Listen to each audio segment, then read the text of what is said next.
इस लेक्चर में डिस्कस करेंगे फिर से सीआरपीसी के टॉपिक पे और हम लोग कंटिन्यू करेंगे चैप्टर 6 को सीआरपीसी का। इससे प्रीवियस वाले लेक्चर में हम लोगों ने समन से रिलेटेड प्रोविजन को, वारंट ऑफ अरेस्ट से रिलेटेड प्रोविजन को हम लोगों ने डिस्कस कर लिया था, जिसका लिंक मैं आपको फिर से डिस्क्रिप्शन बॉक्स में दे दूंगा। आप वहां क्लिक करके देख लेना एक बार समन्स और वारंट से रिलेटेड प्रोविजन। आज इस लेक्चर में डिस्कस करने वाले हैं प्रोक्लामेशन से संबंधित प्रावधान पे। प्रोक्लामेशन से संबंधित जो प्रावधान है सीआरपीसी में चैप्टर 6 के सेक्शन 82 से 86 तक है। तो इस लेक्चर में हम लोग प्रोक्लामेशन कब इश्यू होता है, कौन कोर्ट इश्यू करती है, किस ग्राउंड पे इश्यू करती है, कैसे पब्लिकेशन होता है प्रोक्लामेशन का, इन सभी बातों की जानकारी इस लेक्चर में आज हम लोग डिस्कस करने वाले हैं। या फिर यूं कहिए कि मैं आपको इस लेक्चर के माध्यम से आपको इन सभी बातों की जानकारी दूंगा। तो लेक्चर को स्टार्ट करने से पहले अगर आप मेरे चैनल पे नए हैं तो नीचे दिए गए सब्सक्राइब बटन पे क्लिक करें, चैनल को सब्सक्राइब करें, बेल आइकन दबाएं ताकि आपको डेली लेक्चर मिल सके। अगर आपको कोई समस्या है लॉ से रिलेटेड तो आप कमेंट बॉक्स में कमेंट जरूर करें। तो चलिए बिना समय गंवाए आते हैं टॉपिक पे। तो सबसे पहले 82 सेक्शन का बात हम लोग कर रहे हैं। सेक्शन 82 क्या कहता है, देखिए समझिए बात को। उसका सब सेक्शन 1 यह कहता है कि जिस कोर्ट ने, कोर्ट कोई भी हो सकता है, कोर्ट जिसने वारंट ऑफ अरेस्ट इशू किया, अब उस कोर्ट को आफ्टर एप्रिसिएटिंग एविडेंस, जो भी एविडेंस उस कोर्ट के बिफोर प्रोड्यूस हुआ था, उस एविडेंस को एप्रिसिएट करने पे या बिना एविडेंस एप्रिसिएट किए ही अगर उस कोर्ट को यह लग जाता है कि जिस व्यक्ति के खिलाफ उस कोर्ट ने वारंट ऑफ अरेस्ट इशू किया था वो एग्जीक्यूट नहीं हो सकता है। अब ऐसा क्यों लग रहा है उस कोर्ट को? वो इसलिए लग रहा है कि वह व्यक्ति जिसके खिलाफ वारंट ऑफ अरेस्ट इशू हुआ था वो खुद को छुपा रहा है या फरार हो चुका है। अब क्यों? ताकि उसके खिलाफ इशू हुआ वारंट ऑफ अरेस्ट एग्जीक्यूट ना हो सके। तो जाके कोर्ट क्या करेगी, अगर इन बातों से सेटिस्फाइड हो जाती है तो कोर्ट पब्लिश करेगी प्रोक्लामेशन।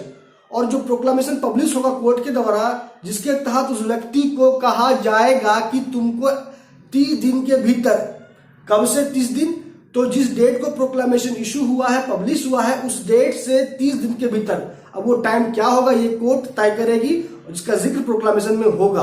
और किस जगह पे उस व्यक्ति को अपेयर होना है इस बात का भी जिक्र उस प्रोक्लामेशन में होगा। तो इस प्रोक्लामेशन के माध्यम से उस व्यक्ति को कहा जाएगा कि आपको विद इन 30 डेज अपेयर होना है। कहां होना है? जैसा कि मैंने आपको बताया, उस व्यक्ति को इस बात की सूचना दे दी जाएगी। अब देखिए, इतनी बात की जानकारी आपको सबसेक्शन 1 से मिलती है। जब आगे बढ़िएगा सबसेक्शन 2 पे आते हैं तो सबसेक्शन 2 कहता है कि आखिर जो प्रोक्लामेशन इशू हुआ है वो पब्लिश्ड कैसे कैसे होता है, मोड ऑफ पब्लिकेशन क्या है। तो देखिए कहता है सबसेक्शन 2 की जो प्रोक्लामेशन इशू होता है कोर्ट के द्वारा, उसका जो कॉपी है वो एफिक्स हो जाएगा उस एरिया में, उस शहर में, जिस शहर में व्यक्ति जिसके खिलाफ पब्लिश हुआ है प्रोक्लामेशन या इशू हुआ है प्रोक्लामेशन, वह व्यक्ति रह रहा है। जिस भी एरिया शहर में, वहां के संदिग्ध प्लेस पे एफिक्स हो जाएगा एक कॉपी प्रोक्लामेशन का पहला। या फिर जिस भी घर में वो आम तौर पे रह रहा है व्यक्ति, उस घर के संदिग्ध जगह पे एफिक्स हो जाएगा प्रोक्लामेशन का एक कॉपी, या कोर्ट हाउस के संदिग्ध जगह में एफिक्स हो जाएगा कॉपी प्रोक्लामेशन का। या अगर कोर्ट को लगता है उचित तो कोर्ट क्या करेगी, प्रोक्लामेशन का कॉपी सर्कुलेट कराएगी डेली न्यूज़पेपर में जो सर्कुलेट होता है उस एरिया में, जिस एरिया में व्यक्ति जिसके खिलाफ इशू हुआ प्रोक्लामेशन वह रिसाइड करता है।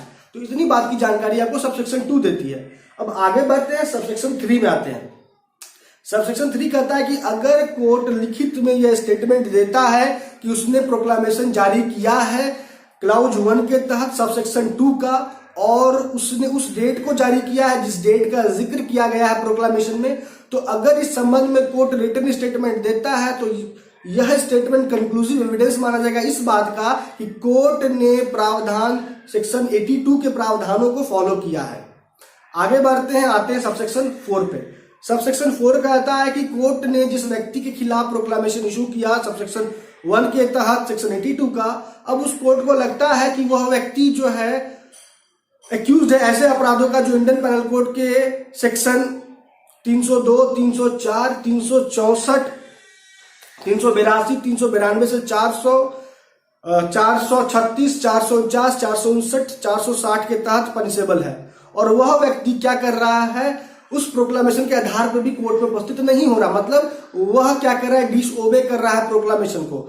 तो अगर इन बातों से कोर्ट सेटिस्फाइड हो जाती है तो यह कोर्ट इस बातों सेटिस्फाइड होगी कैसे, तो इसके लिए कोर्ट इंक्वायरी करेगी और इंक्वायरी करने के बाद जिस ग्राउंड पे भी, जिस रीजन के आधार पे भी कोर्ट को यह लगेगा, उसको रिकॉर्ड करने के बाद उस व्यक्ति को घोषित कर देगी कोर्ट प्रोक्लेम्ड ऑफेंडर। तो इतनी बात की जानकारी आपको सेक्शन 82 से मिल जाती है। अब आते हैं सेक्शन 83। सेक्शन 83 क्या कहता है? Attachment of the property of proclaimed person, मतलब कि जो प्रोक्लेम्ड ऑफेंडर है उसके प्रॉपर्टी को अटैच करने के संबंध में प्रावधान है सेक्शन 83 में। सेक्शन 83 क्या कहता है? देखिए कि अगर प्रोक्लामेशन इशू हुआ, जिस व्यक्ति के खिलाफ इशू हुआ है, वह उस प्रोक्लामेशन के आधार पर भी कोर्ट में उपस्थित नहीं हो रहा है, तो ऐसे में कोर्ट क्या करेगी? उस प्रोक्लेम्ड ऑफेंडर के प्रॉपर्टी को, यहाँ प्रॉपर्टी मूवेबल भी हो सकता है, इमूवेबल भी हो सकता है, या दोनों हो सकता है, ठीक है, उसके प्रॉपर्टी को अटैच करने का निर्देश जारी कर देगी। अब यहाँ जो प्रॉपर्टी अटैच होगा ये कब होगा?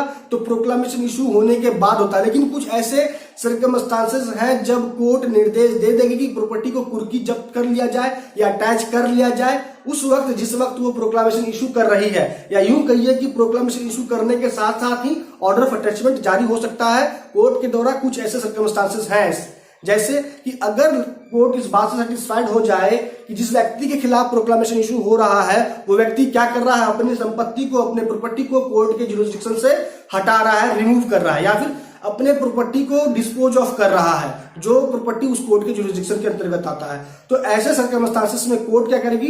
प्रोक्लामेशन इशू करने के साथ साथ ही ऑर्डर ऑफ अटैचमेंट जारी कर देगी।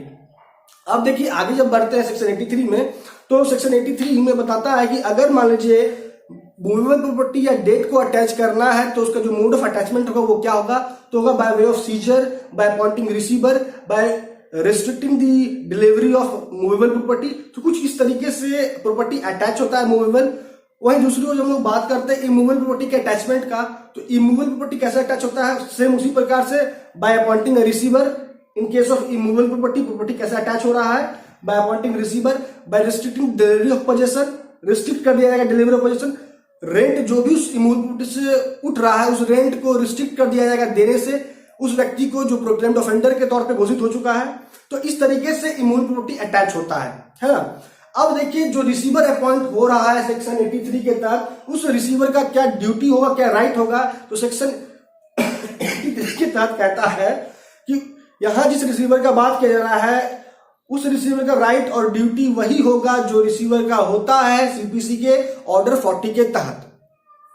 अब देखिए कुछ ऐसे सर्कमस्टांसेस का भी जिक्र किया गया है सेक्शन 83 में जिसके तहत कोर्ट जो है अटैचमेंट बिना इशू किए हुए, मतलब प्रॉपर्टी को बिना अटैच किए हुए ही क्या करेगी? सेल का निर्देश दे सकती। तो ऐसे कौन कौन से प्रॉपर्टी हैं? तो पहला कि अगर प्रॉपर्टी का नेचर पेरिसेबल है या अगर वो लाइव स्टॉक है, तो फिर ऐसे सर्कमस्टांसेस में बिना अटैच किए हुए ही प्रॉपर्टी को कोर्ट सेल का निर्देश दे सकती है। तो आपको इतनी बातों की जानकारी सेक्शन 83 से मिलती है।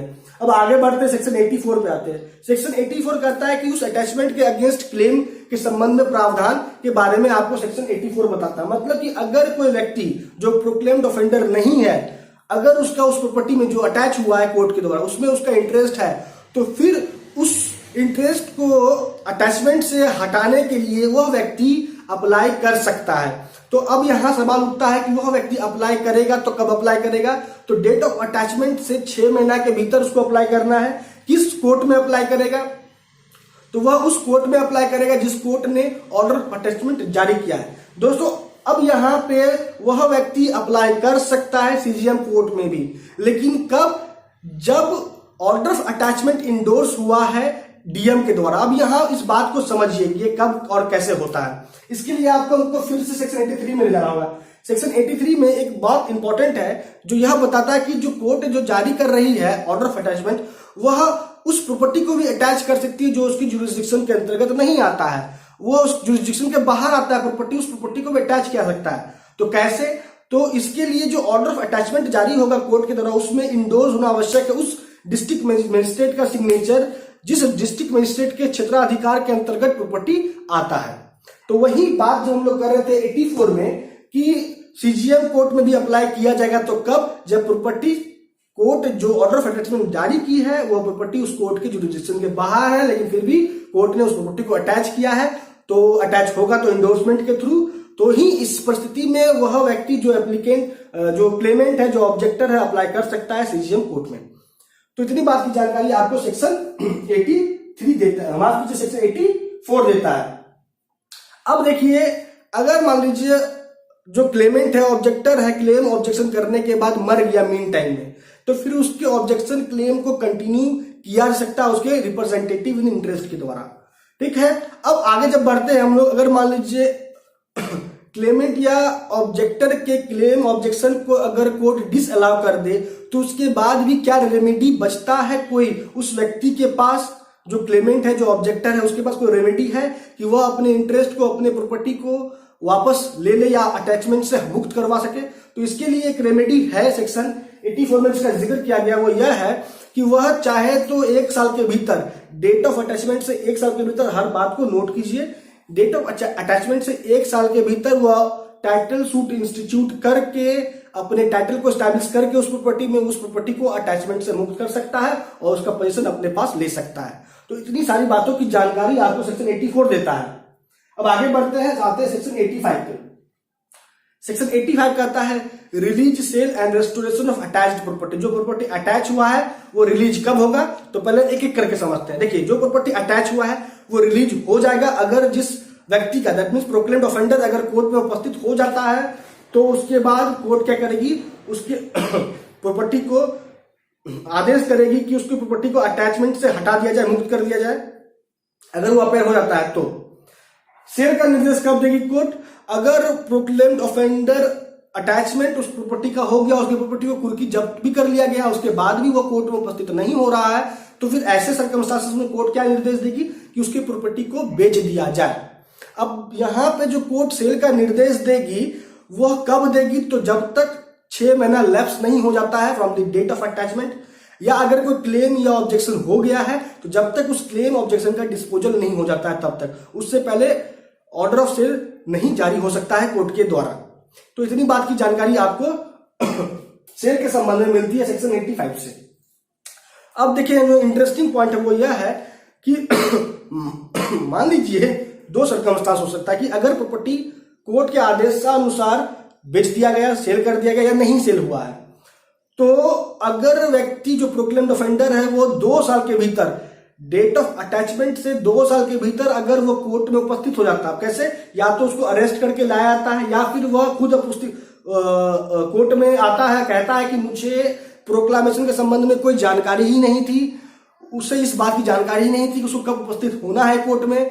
तो अगर इन सभी बातों से वह व्यक्ति प्रोक्लेम्ड ऑफेंडर कोर्ट को सेटिस्फाई कर देता है, तो अगर उसकी प्रॉपर्टी को सेल नहीं किया गया है तो जो कॉस्ट है प्रोसेस का उसको डिडक्ट करके वो प्रॉपर्टी उस प्रोक्लेम्ड ऑफेंडर को दे दिया जाएगा। लेकिन अगर बेच दिया गया है तो जो भी सेल प्रोसीड है, कॉस्ट ऑफ प्रोसेस को डिडक्ट करके वो सेल प्रोसीड उस व्यक्ति को दे दिया जाएगा, अगर कोर्ट इस बात से सेटिस्फाइड हो जाता है तो इतनी बात की जानकारी आपको सेक्शन 85 देता है। अब आगे बढ़ते हैं, सेक्शन 86 में आते हैं। सेक्शन 86 क्या कहता है? अपील होता है। अपील होता है कब, ये समझिए। सेक्शन 86 कहता है, इसके लिए देखिए सेक्शन 85 में आते हैं। सेक्शन 85 में जो व्यक्ति अप्लाई कर रहा है रेस्टोरेशन के लिए, जो प्रॉपर्टी अटैच हुआ है उसके उस ऑर्डर ऑफ अटैचमेंट से, या मान लीजिए उसके उस प्रॉपर्टी के रेस्टोरेशन के संबंध में कोई व्यक्ति अप्लाई करता है, तो अप्लाई कब कर, कहां से करता है? तो 85 से करता है ना। अब उसके एप्लीकेशन को कोर्ट रिजेक्ट कर दी, मतलब उसमें अप्लाई किया रेस्टोरेशन के लिए, प्रॉपर्टी जो अटैच हुआ उसके संबंध में, लेकिन उसके एप्लीकेशन को कोर्ट क्या कर रही है? 85 के तहत रिजेक्ट कर दी उसके एप्लीकेशन को। तो उसके बाद जो रेमेडी है उस पर्सन के पास, यूं कह लीजिए जो जिस व्यक्ति का एप्लीकेशन रिजेक्ट हुआ उसके पास जो रेमेडी है सेक्शन 86 के तहत वो अपील का है, वो अपील करेगा उस ऑर्डर ऑफ रिजेक्शन से, मतलब जो ऑर्डर से अपील रिजेक्ट हुआ है उसका कोर्ट के द्वारा, उस कोर्ट के आदेश के से अपील होगा।